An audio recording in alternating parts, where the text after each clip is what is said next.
Bizani ko'proq nima sindiradi? Menimcha, bilasizmi, agar inson yashasa, ichki qarshilik sindiradi deb o'ylayman. Chunki bitta ishni qilyapsiz, o'sha qilayotganingizda ichingizdan qarshilik bo'lsa, siz lekin o'sha narsani qilsangiz, sizni sindiradi deb o'ylayman. Sinovlarga rozi bo'lmasangiz, ichki qarshilik tursa, o'sha sindiradi deb o'ylayman. Chunki har bitta narsa shamol ham daraxtni bekorga silkitmaydi-da.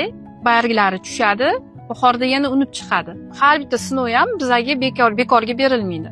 Bizani kuchli qilish uchun, bizani aqlliroq qilish uchun beriladi. Men o'ylayman, shu odam ichki o'zini qarshiligi sindiradi. Rozilik bilan yashamasligi sindiradi.